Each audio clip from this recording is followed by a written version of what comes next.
श्रीकुलदेवता रक्षा स्तोत्रम्। नमस्ते कुलनाथाय भक्तरक्षाकराय च सर्वविघ्नहरायाथ नमो देवसुरेश्वर। मूलाधारस्थितं शक्तिं कुलदेवं नमाम्यहम्। शरणं मे सदा देव दुःखनाशं कुरुष्व मे। गृहक्लेशनिवारणं रोगदोषविनाशनं भक्तानां कामदं देवं कुलनाथं नमाम्यहम्। विपत्तिं नाशयत्याशु दोषान् गृहजवानपि कुलदेवो महाशक्तिः सदा पातु मम प्रभो। दारिद्र्यं दुःखसंयुक्तं यदस्ति मम जन्मनि तन्नाशकं कुलं पुण्यं नमामि त्वां पुनः पुनः। कुलकर्म पारम्पर्यं धर्ममार्गप्रवर्तकं कुलदेवं प्रसीद त्वं जीवनं सुकृतं कुरु। भूतप्रेतपिशाचादि दुष्टदोषविनाशनं मन्त्रतन्त्रविनिर्मुक्तं कुलदेवं नमोऽस्तु ते। सर्वशत्रुविनाशाय सुखसम्पत्कराय च कुलदेवं सदा ध्यायेत् भक्तियोगसमन्वितः। यत्र यत्र गृहे भक्त्या पाठ्यते ह्येतस्तवं तत्र तत्र सुखं सौख्यं शान्तिः सम्पत्तिरोत्तमा। कुलदेव कृपां कुरु दुःखनाशं सदा मम। सर्वरक्षणकर्तासि त्वमेव परमेश्वरः। नमस्ते कुलनाथाय भक्तरक्षाकराय च सर्वविघ्नहरायाथ नमो देवसुरेश्वर। मूलाधारस्थितं शक्तिं कुलदेवं नमाम्यहम्। शरणं मे सदा देव दुःखनाशं कुरुष्व मे। गृहक्लेशनिवारणं रोगदोषविनाशनं भक्तानां कामदं देवं कुलनाथं नमाम्यहम्। विपत्तिं नाशयत्याशु दोषान् गृहजवानपि कुलदेवो महाशक्तिः सदा पातु मम प्रभो। दारिद्र्यं दुःखसंयुक्तं यदस्ति मम जन्मनि तन्नाशकं कुलं पुण्यं नमामि त्वां पुनः पुनः। कुलकर्म पारम्पर्यं धर्ममार्गप्रवर्तकं कुलदेवं प्रसीद त्वं जीवनं सुकृतं कुरु। भूतप्रेतपिशाचादि दुष्टदोषविनाशनं मन्त्रतन्त्रविनिर्मुक्तं कुलदेवं नमोऽस्तु ते। सर्वशत्रुविनाशाय सुखसम्पत्कराय च कुलदेवं सदा ध्यायेत् भक्तियोगसमन्वितः। यत्र यत्र गृहे भक्त्या पाठ्यते ह्येतस्तवं तत्र तत्र सुखं सौख्यं शान्तिः सम्पत्तिरोत्तमा। कुलदेव कृपां कुरु दुःखनाशं सदा मम। सर्वरक्षणकर्तासि त्वमेव परमेश्वरः। नमस्ते कुलनाथाय भक्तरक्षाकराय च सर्वविघ्नहरायाथ नमो देवसुरेश्वर। मूलाधारस्थितं शक्तिं कुलदेवं नमाम्यहम्। शरणं मे सदा देव दुःखनाशं कुरुष्व मे। गृहक्लेशनिवारणं रोगदोषविनाशनं भक्तानां कामदं देवं कुलनाथं नमाम्यहम्। विपत्तिं नाशयत्याशु दोषान् गृहजवानपि कुलदेवो महाशक्तिः सदा पातु मम प्रभो दारिद्र्यं दुःखसंयुक्तं यदस्ति मम जन्मनि तन्नाशकं कुलं पुण्यं नमामि त्वां पुनः पुनः कुलकर्म पारम्पर्यं धर्ममार्गप्रवर्तकं कुलदेवं प्रसीद त्वं जीवनं सुकृतं कुरु भूतप्रेतपिशाचादि दुष्टदोषविनाशनं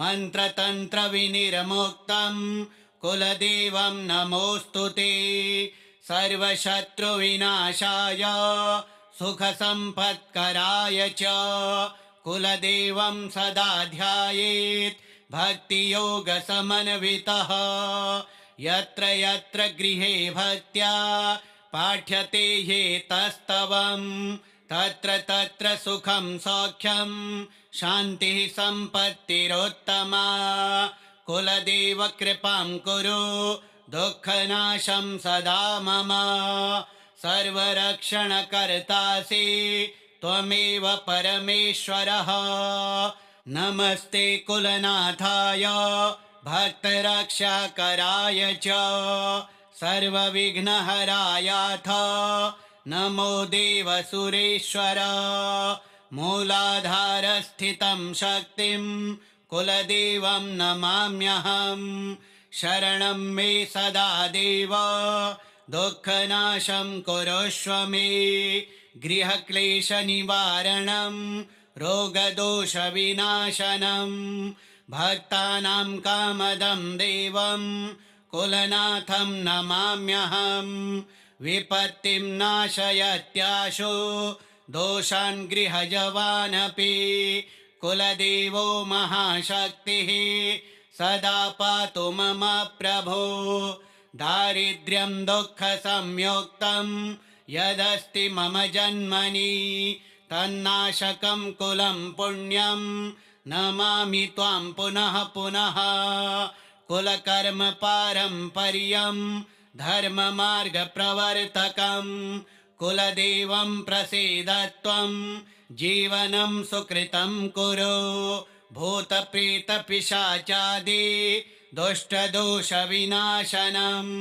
मन्त्रतन्त्रविनिर्मुक्तं कुलदेवं नमोऽस्तु ते सर्वशत्रुविनाशाय सुखसम्पत्कराय च कुलदेवं सदा ध्यायेत् भक्तियोगसमन्वितः यत्र यत्र गृहे भक्त्या पाठ्यते ह्येतस्तवं तत्र तत्र सुखं सौख्यं शान्तिः सम्पत्तिरोत्तमा कुलदेव कृपां कुरु दुःखनाशं सदा मम सर्वरक्षणकर्तासि त्वमेव परमेश्वरः नमस्ते कुलनाथाय भक्तरक्षाकराय च सर्वविघ्नहरायाथ नमो देवसुरेश्वर मूलाधारस्थितं शक्तिं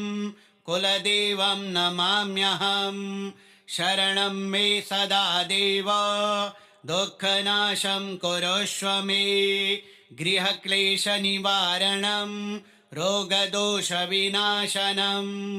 भक्तानां कामदं देवं कुलनाथं नमाम्यहं विपत्तिं नाशयत्याशु दोषान् गृहजवानपि कुलदेवो महाशक्तिः सदा पातु मम प्रभो दारिद्र्यं दुःखसंयुक्तं यदस्ति मम जन्मनि तन्नाशकं कुलं पुण्यं नमामि त्वां पुनः पुनः कुलकर्म पारम्पर्यं धर्ममार्गप्रवर्तकं कुलदेवं प्रसीद त्वं जीवनं सुकृतं कुरु भूतप्रेतपिशाचादि दुष्टदोषविनाशनं मन्त्रतन्त्रविनिर्मुक्तं कुलदेवं नमोऽस्तु ते सर्वशत्रुविनाशाय सुखसम्पत्कराय च कुलदेवं सदा ध्यायेत् भक्तियोगसमन्वितः यत्र यत्र गृहे भक्त्या पाठ्यते ह्येतस्तवम् तत्र तत्र सुखं सौख्यं शान्तिः सम्पत्तिरोत्तमा कुलदेव कृपां कुरु दुःखनाशं सदा मम सर्वरक्षणकर्तासि त्वमेव परमेश्वरः नमस्ते कुलनाथाय भक्तरक्षाकराय च सर्वविघ्नहरायाथ नमो देवसुरेश्वर मूलाधारस्थितं शक्तिं कुलदेवं नमाम्यहं शरणं मे सदा देव दुःखनाशं कुरुष्व मे गृहक्लेशनिवारणं रोगदोषविनाशनं भक्तानां कामदं देवं कुलनाथं नमाम्यहं विपत्तिं नाशयत्याशु दोषान् गृहजवानपि कुलदेवो महाशक्तिः सदा पातु मम प्रभो दारिद्र्यं दुःखसंयुक्तं यदस्ति मम जन्मनि तन्नाशकं कुलं पुण्यं नमामि त्वां पुनः पुनः कुलकर्म पारम्पर्यं धर्ममार्गप्रवर्तकं कुलदेवं प्रसीद त्वं जीवनं सुकृतं कुरु भूतप्रेतपिशाचादि दुष्टदोषविनाशनं मन्त्रतन्त्रविनिर्मुक्तं कुलदेवं नमोऽस्तुते सर्वशत्रुविनाशाय सुखसम्पत्कराय च कुलदेवं सदा ध्यायेत् भक्तियोगसमन्वितः यत्र यत्र गृहे भक्त्या पाठ्यते ह्येतस्तवम् तत्र तत्र सुखं सौख्यं शान्तिः सम्पत्तिरोत्तमा कुलदेव कृपां कुरु दुःखनाशं सदा मम सर्वरक्षणकर्तासि त्वमेव परमेश्वरः नमस्ते कुलनाथाय भक्तरक्षाकराय च सर्वविघ्नहरायाथ नमो देवसुरेश्वर मूलाधारस्थितं शक्तिं कुलदेवं नमाम्यहं शरणं मे सदा देव दुःखनाशं कुरुष्व मे गृहक्लेशनिवारणं रोगदोषविनाशनं भक्तानां कामदं देवं कुलनाथं नमाम्यहं विपत्तिं नाशयत्याशु दोषान् गृहजवानपि कुलदेवो महाशक्तिः सदा पातु मम प्रभो दारिद्र्यं दुःखसंयुक्तं यदस्ति मम जन्मनि तन्नाशकं कुलं पुण्यं नमामि त्वां पुनः पुनः कुलकर्म पारम्पर्यं धर्ममार्गप्रवर्तकं कुलदेवं प्रसीद त्वं जीवनं सुकृतं कुरु भूतप्रेतपिशाचादि दुष्टदोषविनाशनं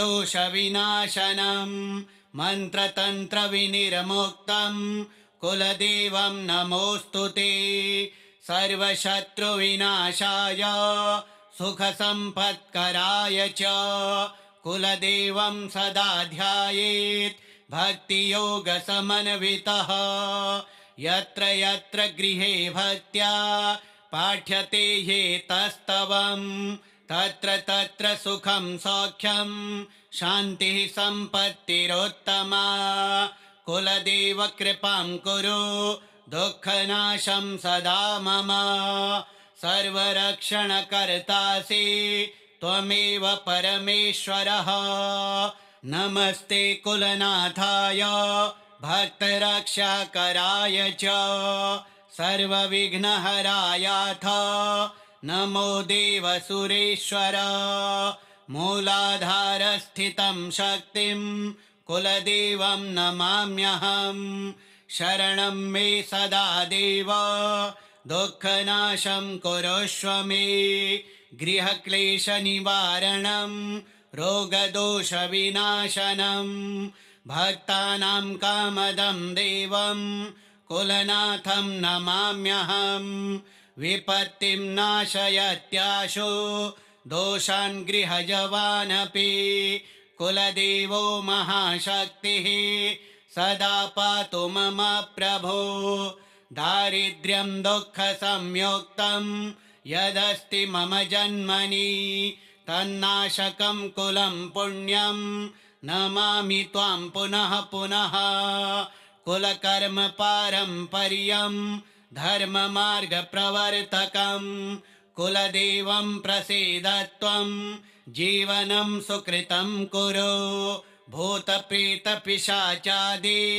दुष्टदोषविनाशनं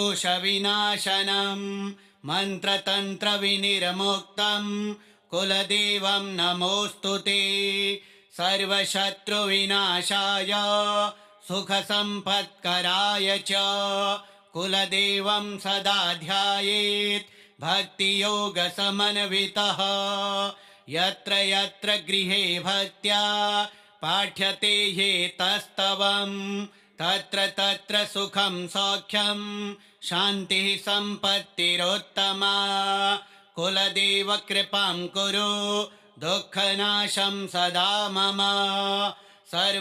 सर्वरक्षणकर्तासि त्वमेव परमेश्वरः नमस्ते कुलनाथाय भक्तरक्षाकराय च सर्वविघ्नहरायाथ नमो देवसुरेश्वर मूलाधारस्थितं शक्तिं कुलदेवं नमाम्यहं शरणं मे सदा देव दुःखनाशं कुरुष्व मे गृहक्लेशनिवारणं रोगदोषविनाशनं भक्तानां कामदं देवं कुलनाथं नमाम्यहं विपत्तिं नाशयत्याशु दोषान् गृहजवानपि कुलदेवो महाशक्तिः सदा पातु मम प्रभो दारिद्र्यं दुःखसंयुक्तं यदस्ति मम जन्मनि तन्नाशकं कुलं पुण्यं नमामि त्वां पुनः पुनः कुलकर्म पारम्पर्यं धर्ममार्गप्रवर्तकं कुलदेवं प्रसीद त्वं जीवनं सुकृतं कुरु भूतप्रेतपिशाचादि दुष्टदोषविनाशनं मन्त्रतन्त्रविनिर्मुक्तं कुलदेवं नमोऽस्तु ते सर्वशत्रुविनाशाय सुखसम्पत्कराय च कुलदेवं सदा ध्यायेत् भक्तियोगसमन्वितः यत्र यत्र गृहे भक्त्या पाठ्यते ह्येतस्तवं तत्र तत्र सुखं सौख्यं शान्तिः सम्पत्तिरोत्तमा कुलदेव कृपां कुरु दुःखनाशं सदा मम सर्वरक्षणकर्तासि त्वमेव परमेश्वरः नमस्ते कुलनाथाय भक्तरक्षाकराय च सर्वविघ्नहरायाथ नमो देवसुरेश्वर मूलाधारस्थितं शक्तिं कुलदेवं नमाम्यहं शरणं मे सदा देव दुःखनाशं कुरुष्व मे गृहक्लेशनिवारणं रोगदोषविनाशनं भक्तानां कामदं देवं कुलनाथं नमाम्यहं विपत्तिं नाशयत्याशु दोषान् गृहजवानपि कुलदेवो महाशक्तिः सदा पातु मम प्रभो दारिद्र्यं दुःखसंयुक्तं यदस्ति मम जन्मनि तन्नाशकं कुलं पुण्यं नमामि त्वां पुनः पुनः कुलकर्म पारम्पर्यं धर्ममार्गप्रवर्तकं कुलदेवं प्रसीद त्वं जीवनं सुकृतं कुरु भूतप्रेतपिशाचादि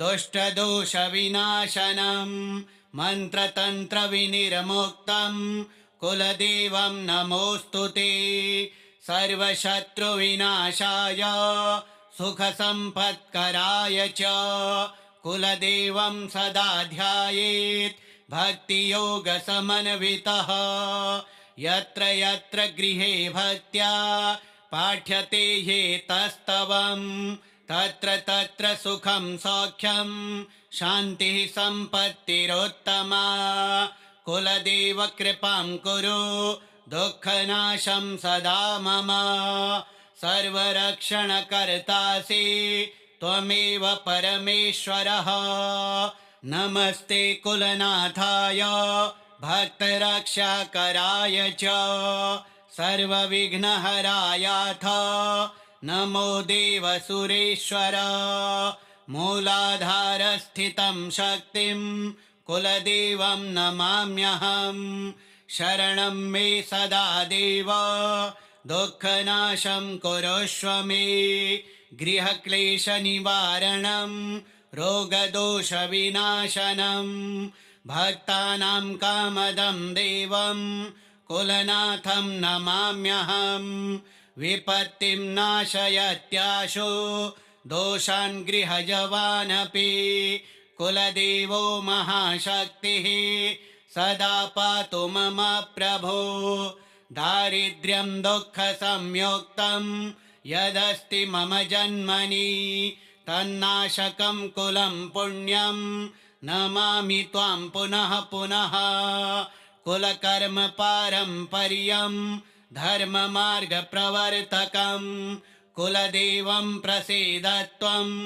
जीवनं सुकृतं कुरु भूतप्रेतपिशाचादि दुष्टदोषविनाशनं मन्त्रतन्त्रविनिर्मुक्तं कुलदेवं नमोऽस्तु ते सर्वशत्रुविनाशाय सुखसम्पत्कराय च कुलदेवं सदा ध्यायेत् भक्तियोगसमन्वितः यत्र यत्र गृहे भक्त्या पाठ्यते ह्येतस्तवं तत्र तत्र सुखं सौख्यं शान्तिः सम्पत्तिरोत्तमा कुलदेव कृपां कुरु दुःखनाशं सदा मम सर्वरक्षणकर्तासि त्वमेव परमेश्वरः नमस्ते कुलनाथाय भक्तरक्षाकराय च सर्वविघ्नहरायाथ नमो देवसुरेश्वर मूलाधारस्थितं शक्तिं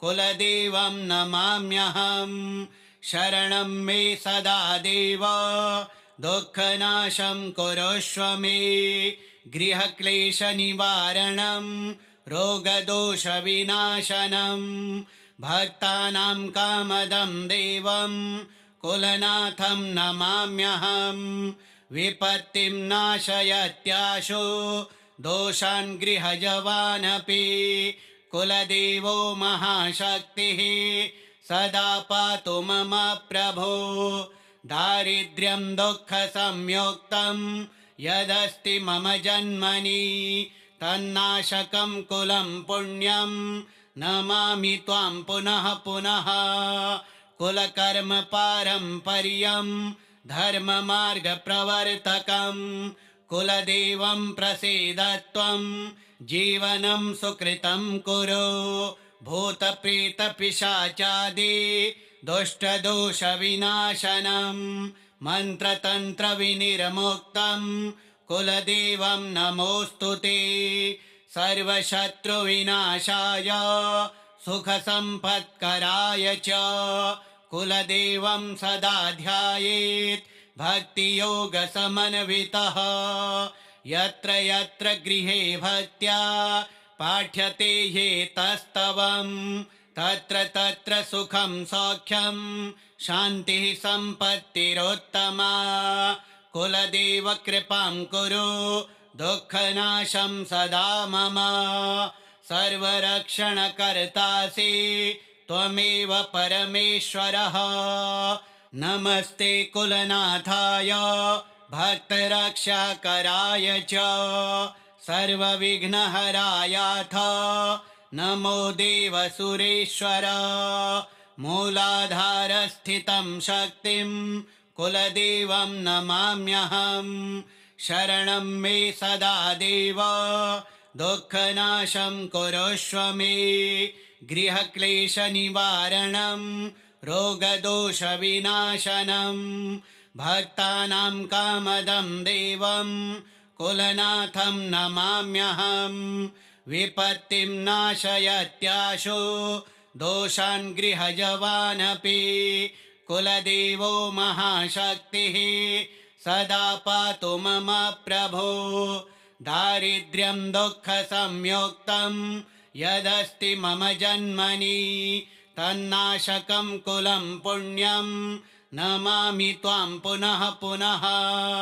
कुलकर्म पारम्पर्यं धर्ममार्गप्रवर्तकं कुलदेवं प्रसीद त्वं जीवनं सुकृतं कुरु। भूतप्रेतपिशाचादि दुष्टदोषविनाशनं मन्त्रतन्त्रविनिर्मुक्तं कुलदेवं नमोऽस्तुते। सर्वशत्रुविनाशाय सुखसम्पत्कराय च कुलदेवं सदा ध्यायेत् भक्तियोगसमन्वितः। यत्र यत्र गृहे भक्त्या पाठ्यते ह्येतस्तवं तत्र तत्र सुखं सौख्यं शान्तिः सम्पत्तिरोत्तमा। कुलदेव कृपां कुरु दुःखनाशं सदा मम। सर्वरक्षणकर्तासि त्वमेव परमेश्वरः। नमस्ते कुलनाथाय भक्तरक्षाकराय च सर्वविघ्नहरायाथ नमो देवसुरेश्वर।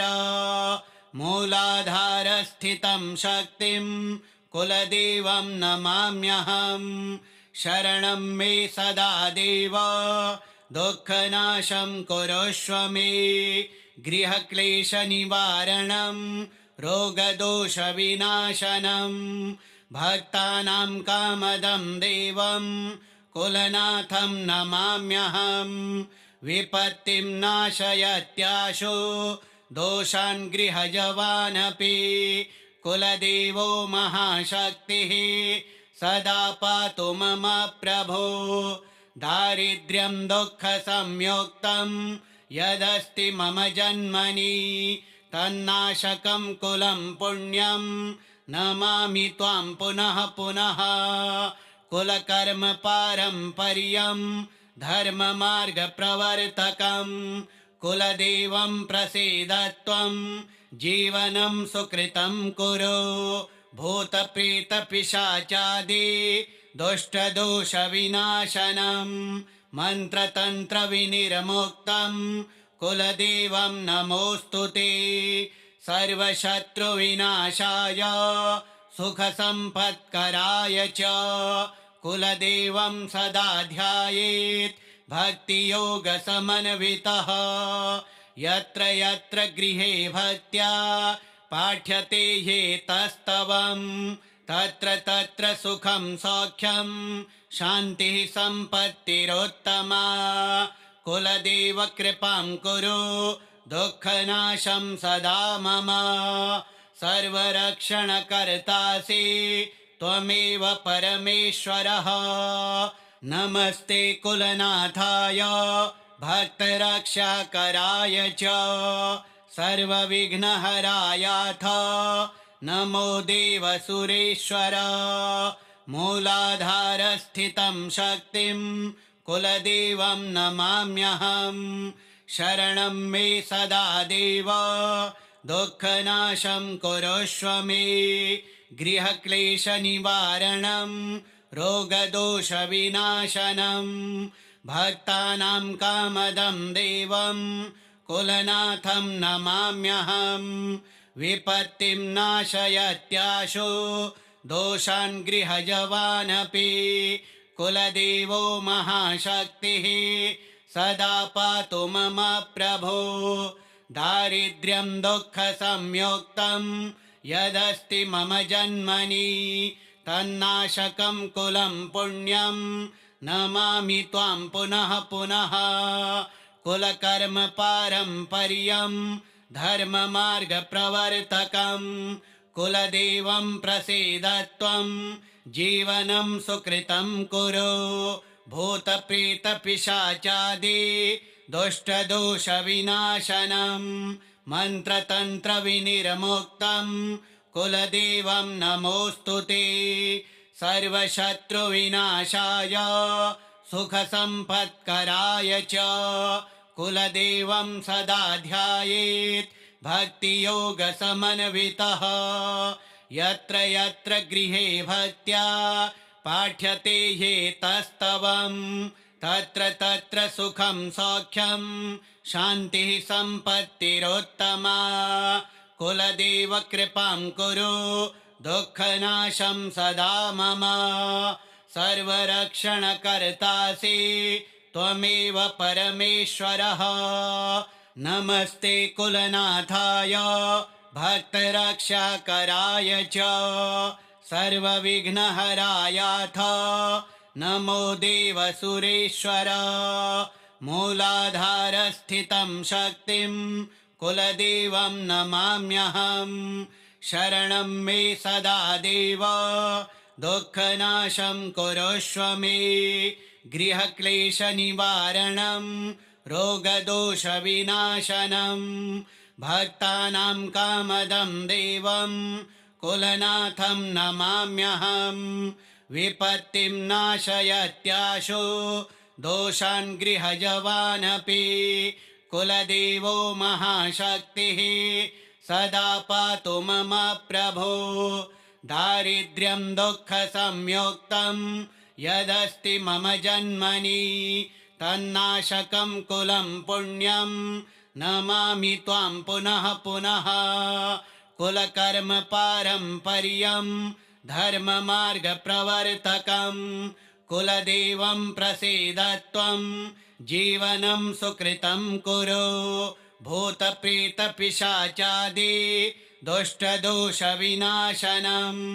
मन्त्रतन्त्रविनिर्मुक्तं कुलदेवं नमोऽस्तु ते सर्वशत्रुविनाशाय सुखसम्पत्कराय च कुलदेवं सदा ध्यायेत् भक्तियोगसमन्वितः यत्र यत्र गृहे भक्त्या पाठ्यते ह्येतस्तवं तत्र तत्र सुखं सौख्यं शान्तिः सम्पत्तिरोत्तमा कुलदेव कृपां कुरु दुःखनाशं सदा मम सर्वरक्षणकर्तासि त्वमेव परमेश्वरः नमस्ते कुलनाथाय भक्तरक्षाकराय च सर्वविघ्नहरायाथ नमो देवसुरेश्वर मूलाधारस्थितं शक्तिं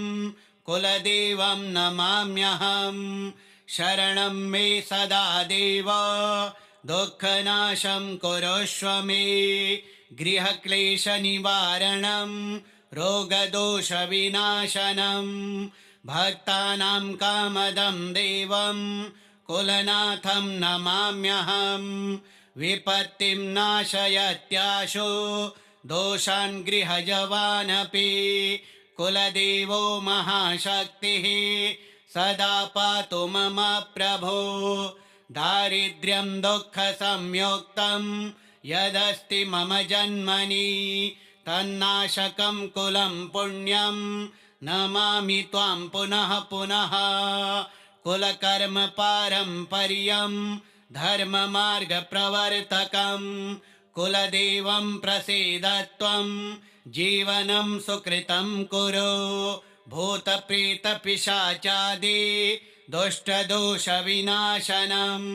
मन्त्रतन्त्रविनिर्मुक्तं कुलदेवं नमोऽस्तु ते सर्वशत्रुविनाशाय सुखसम्पत्कराय च कुलदेवं सदा ध्यायेत् भक्तियोगसमन्वितः यत्र यत्र गृहे भक्त्या पाठ्यते ह्येतस्तवं तत्र तत्र सुखं सौख्यं शान्तिः सम्पत्तिरोत्तमा कुलदेव कृपां कुरु दुःखनाशं सदा मम सर्वरक्षणकर्तासि त्वमेव परमेश्वरः नमस्ते कुलनाथाय भक्तरक्षाकराय च सर्वविघ्नहरायाथ नमो देवसुरेश्वर मूलाधारस्थितं शक्तिं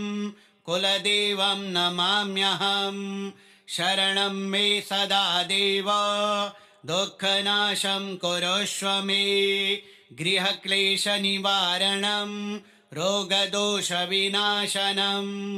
भक्तानां कामदं देवं कुलनाथं नमाम्यहं विपत्तिं नाशयत्याशु दोषान् गृहजवानपि कुलदेवो महाशक्तिः सदा पातु मम प्रभो दारिद्र्यं दुःखसंयुक्तं यदस्ति मम जन्मनि तन्नाशकं कुलं पुण्यं नमामि त्वां पुनः पुनः कुलकर्म पारम्पर्यं धर्ममार्गप्रवर्तकं कुलदेवं प्रसीद त्वं जीवनं सुकृतं कुरु भूतप्रेतपिशाचादि दुष्टदोषविनाशनं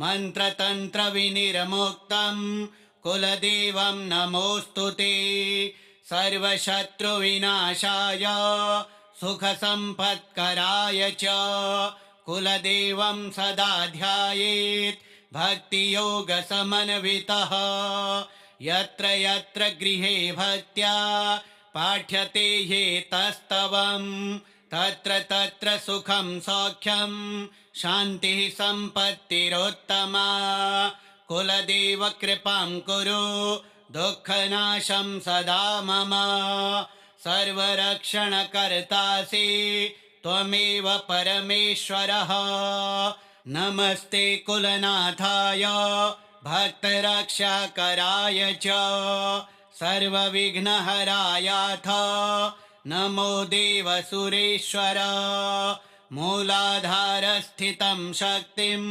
कुलदेवं नमाम्यहं शरणं मे सदा देव दुःखनाशं कुरुष्व मे गृहक्लेशनिवारणं रोगदोषविनाशनं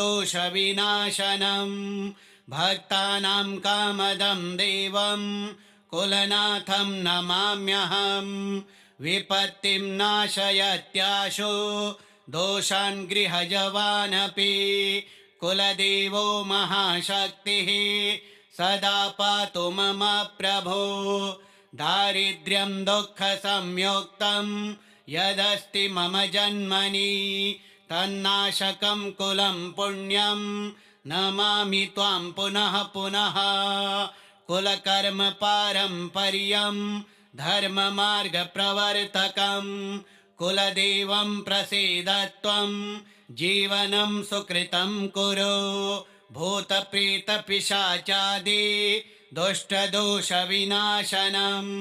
मन्त्रतन्त्रविनिर्मुक्तं कुलदेवं नमोऽस्तुते सर्वशत्रुविनाशाय सुखसम्पत्कराय च कुलदेवं सदा ध्यायेत् भक्तियोगसमन्वितः यत्र यत्र गृहे भक्त्या पाठ्यते ह्येतस्तवं तत्र तत्र सुखं सौख्यं शान्तिः सम्पत्तिरोत्तमा कुलदेव कृपां कुरु दुःखनाशं सदा मम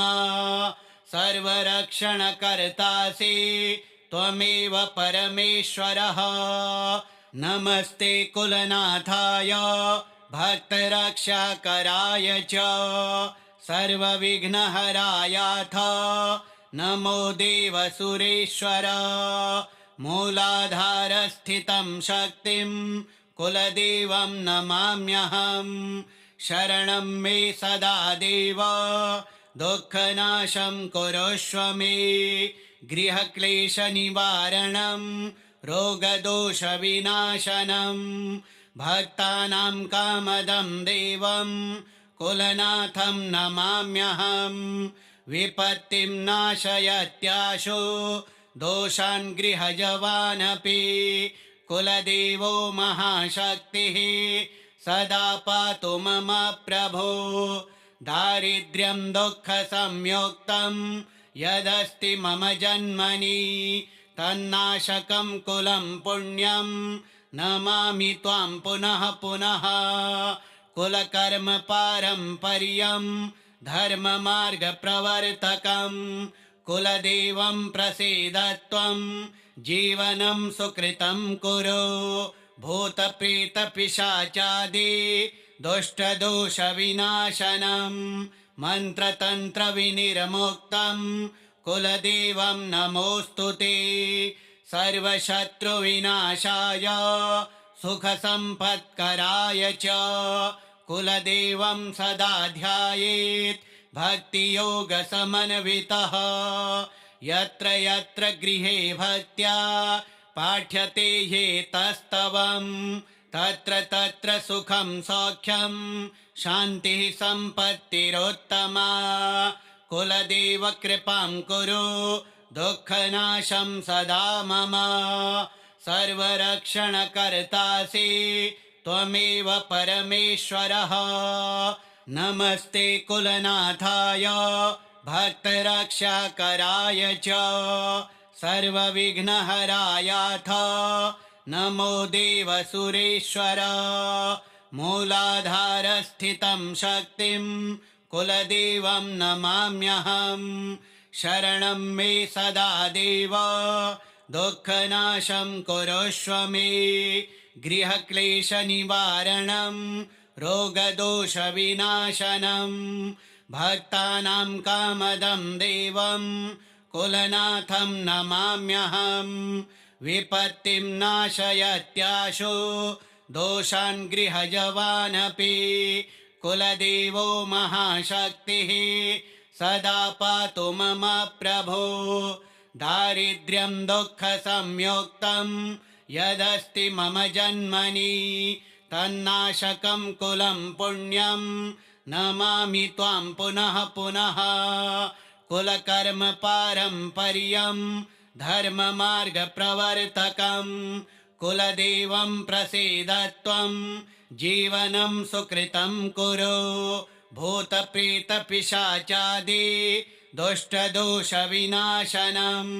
मन्त्रतन्त्रविनिर्मुक्तं कुलदेवं नमोऽस्तु ते सर्वशत्रुविनाशाय सुखसम्पत्कराय च कुलदेवं सदा ध्यायेत् भक्तियोगसमन्वितः यत्र यत्र गृहे भक्त्या पाठ्यते ह्येतस्तवं तत्र तत्र सुखं सौख्यं शान्तिः सम्पत्तिरोत्तमा कुलदेव कृपां कुरु दुःखनाशं सदा मम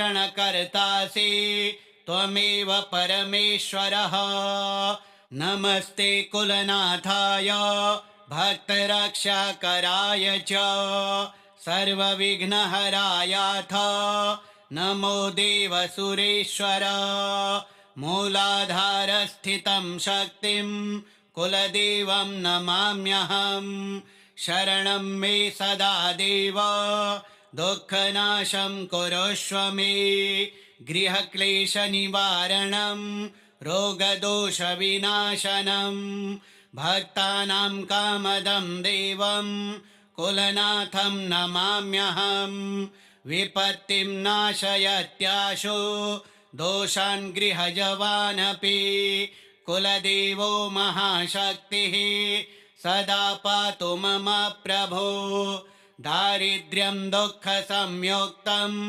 यदस्ति मम जन्मनि तन्नाशकं कुलं पुण्यं नमामि त्वां पुनः पुनः कुलकर्म पारम्पर्यं धर्ममार्गप्रवर्तकं कुलदेवं प्रसीद त्वं जीवनं सुकृतं कुरु भूतप्रेतपिशाचादि दुष्टदोषविनाशनं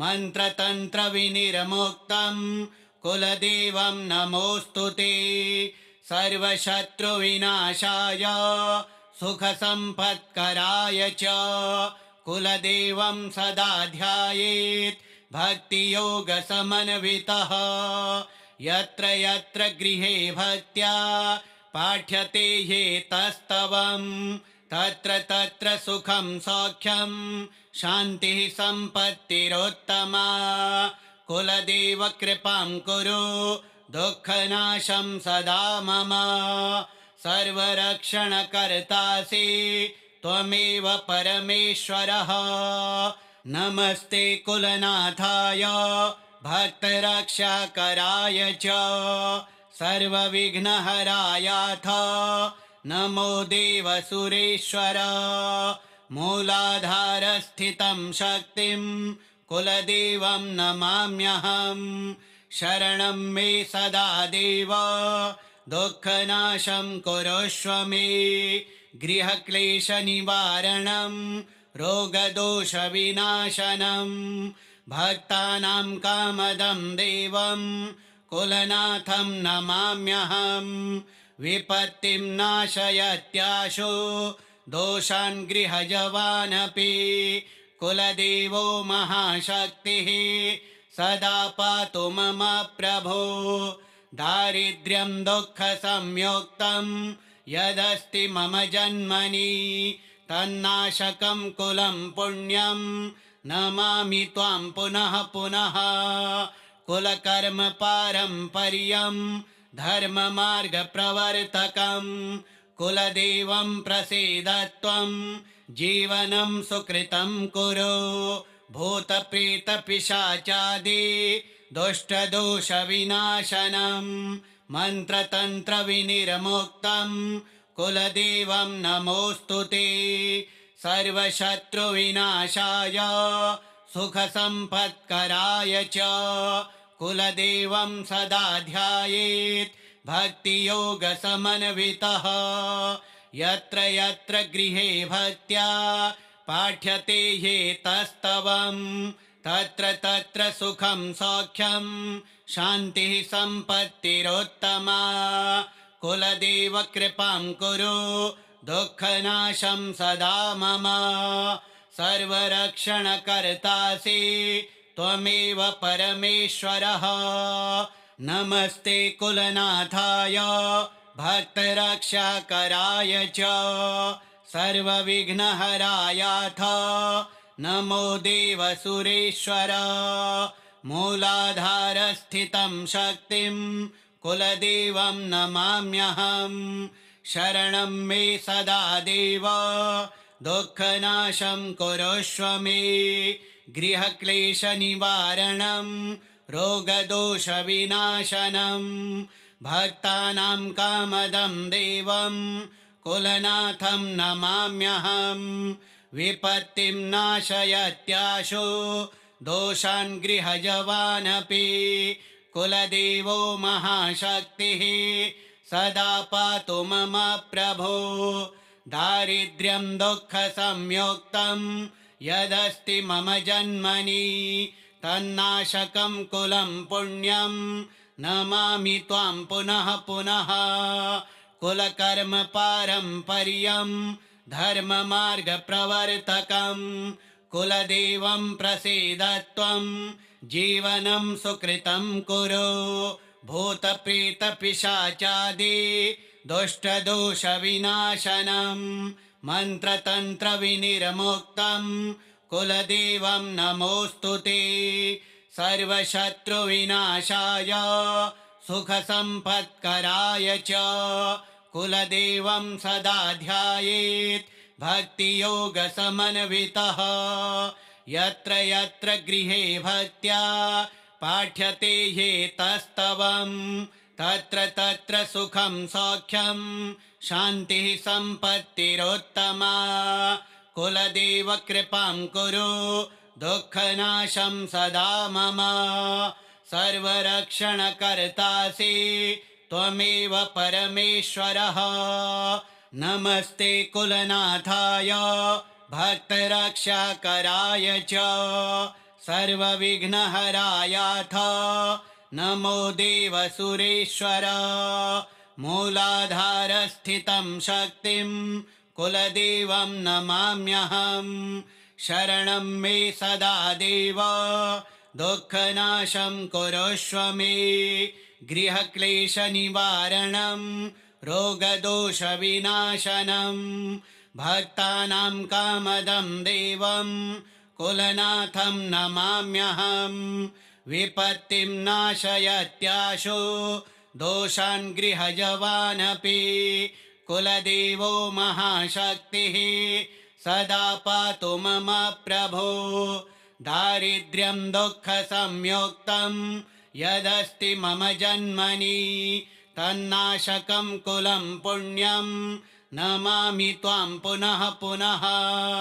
कुलकर्म पारम्पर्यं धर्ममार्गप्रवर्तकं कुलदेवं प्रसीद त्वं जीवनं सुकृतं कुरु। भूतप्रेतपिशाचादि दुष्टदोषविनाशनं मन्त्रतन्त्रविनिर्मुक्तं कुलदेवं नमोऽस्तुते। सर्वशत्रुविनाशाय सुखसम्पत्कराय च कुलदेवं सदा ध्यायेत् भक्तियोगसमन्वितः। यत्र यत्र गृहे भक्त्या पाठ्यते ह्येतस्तवं तत्र तत्र सुखं सौख्यं शान्तिः सम्पत्तिरोत्तमा।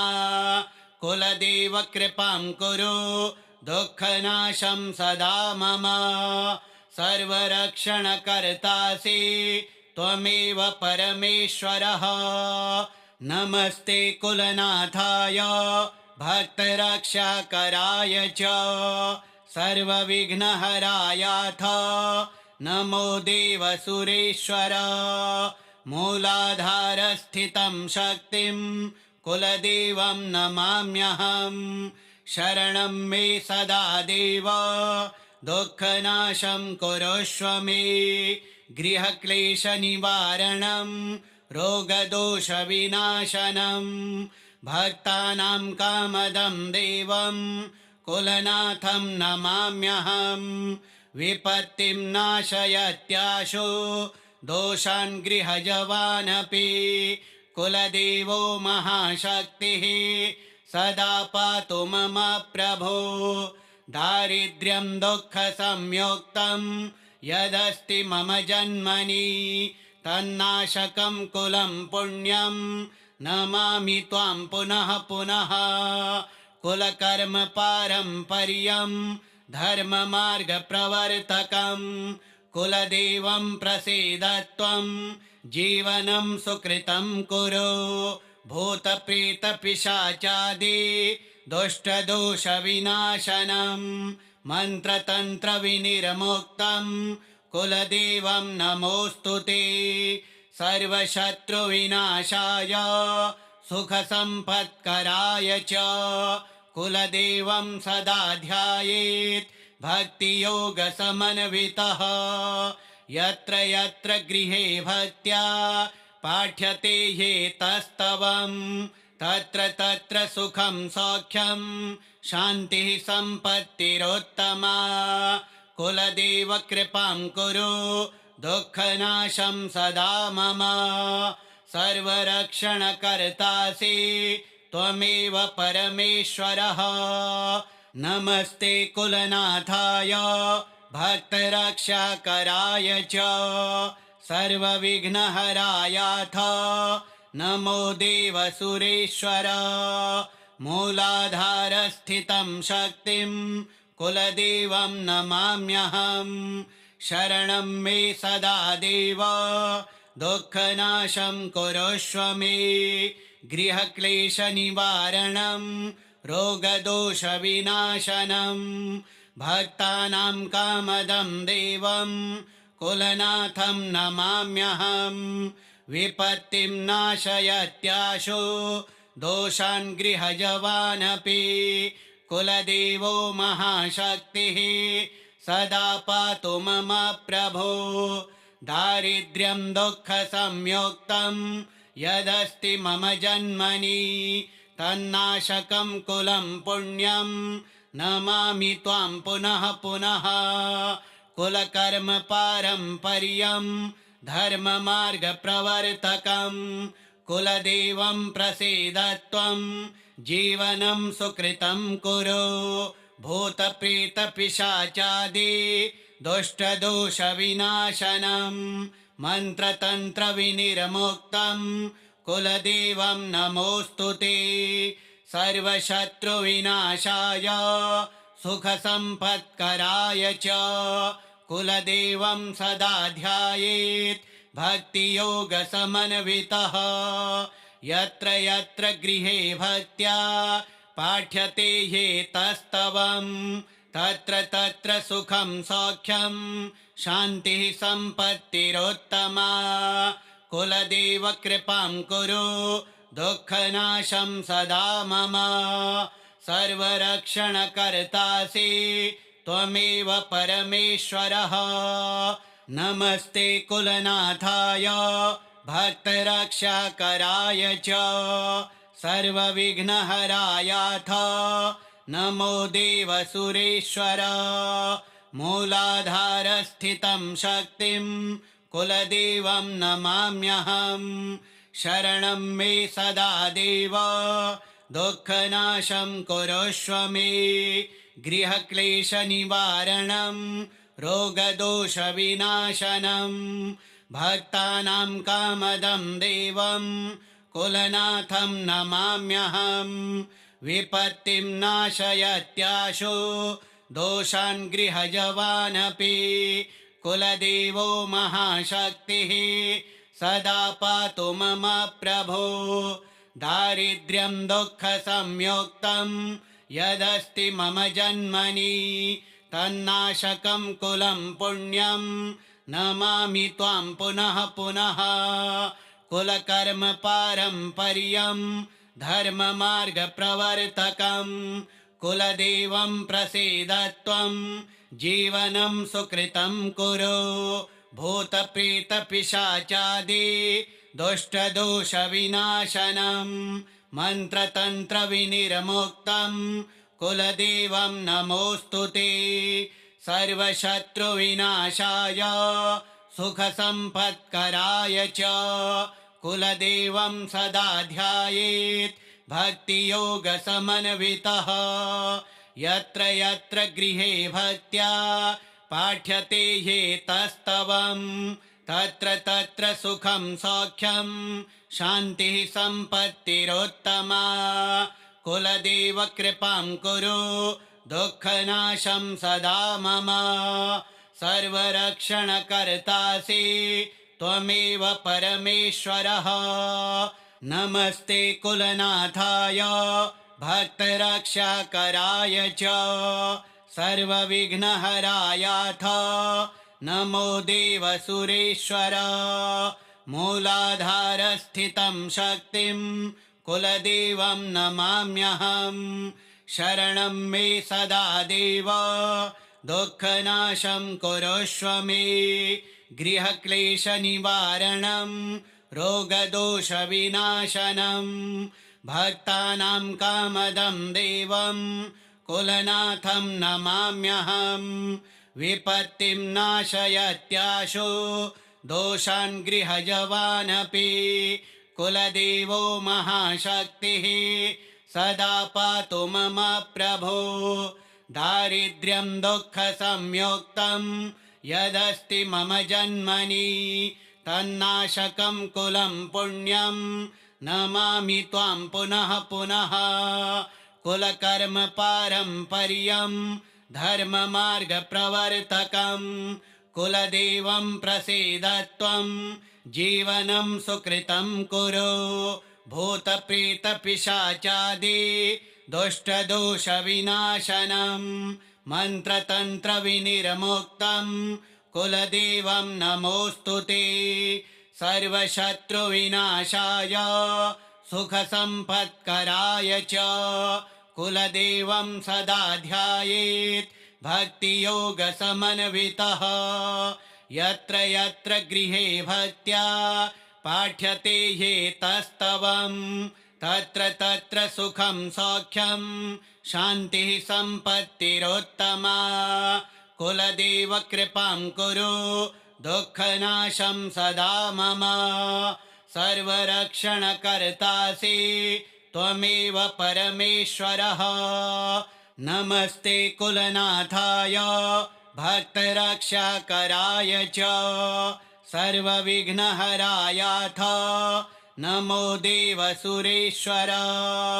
मूलाधारस्थितं शक्तिं कुलदेवं नमाम्यहं शरणं मे सदा देव दुःखनाशं कुरुष्व मे गृहक्लेशनिवारणं रोगदोषविनाशनं भक्तानां कामदं देवं कुलनाथं नमाम्यहं विपत्तिं नाशयत्याशु दोषान् गृहजवानपि कुलदेवो महाशक्तिः सदा पातु मम प्रभो दारिद्र्यं दुःखसंयुक्तं यदस्ति मम जन्मनि तन्नाशकं कुलं पुण्यं नमामि त्वां पुनः पुनः कुलकर्म पारम्पर्यं धर्ममार्गप्रवर्तकं कुलदेवं प्रसीद त्वं जीवनं सुकृतं कुरु भूतप्रेतपिशाचादि दुष्टदोषविनाशनं मन्त्रतन्त्रविनिर्मुक्तं कुलदेवं नमोऽस्तुते सर्वशत्रुविनाशाय सुखसम्पत्कराय च कुलदेवं सदा ध्यायेत् भक्तियोगसमन्वितः यत्र यत्र गृहे भक्त्या पाठ्यते ह्येतस्तवं तत्र तत्र सुखं सौख्यं शान्तिः सम्पत्तिरोत्तमा कुलदेव कृपां कुरु दुःखनाशं सदा मम सर्वरक्षणकर्तासि त्वमेव परमेश्वरः नमस्ते कुलनाथाय भक्तरक्षाकराय च सर्वविघ्नहरायाथ नमो देवसुरेश्वर मूलाधारस्थितं शक्तिं कुलदेवं नमाम्यहं शरणं मे सदा देव दुःखनाशं कुरुष्व मे गृहक्लेशनिवारणं रोगदोषविनाशनं भक्तानां कामदं देवं कुलनाथं नमाम्यहं विपत्तिं नाशयत्याशु दोषान् गृहजवानपि कुलदेवो महाशक्तिः सदा पातु मम प्रभो दारिद्र्यं दुःखसंयुक्तं यदस्ति मम जन्मनि तन्नाशकं कुलं पुण्यं नमामि त्वां पुनः पुनः कुलकर्म पारम्पर्यं धर्ममार्गप्रवर्तकं कुलदेवं प्रसीद त्वं जीवनं सुकृतं कुरु भूतप्रेतपिशाचादि दुष्टदोषविनाशनं मन्त्रतन्त्रविनिर्मुक्तं कुलदेवं नमोऽस्तुते सर्वशत्रुविनाशाय सुखसम्पत्कराय च कुलदेवं सदा ध्यायेत् भक्तियोगसमन्वितः यत्र यत्र गृहे भक्त्या पाठ्यते ह्येतस्तवं तत्र तत्र सुखं सौख्यं शान्तिः सम्पत्तिरोत्तमा कुलदेव कृपां कुरु दुःखनाशं सदा मम सर्वरक्षणकर्तासि त्वमेव परमेश्वरः श्रीकुलदेवता रक्षा स्तोत्रम् श्रीकुलदेवार्पणमस्तु।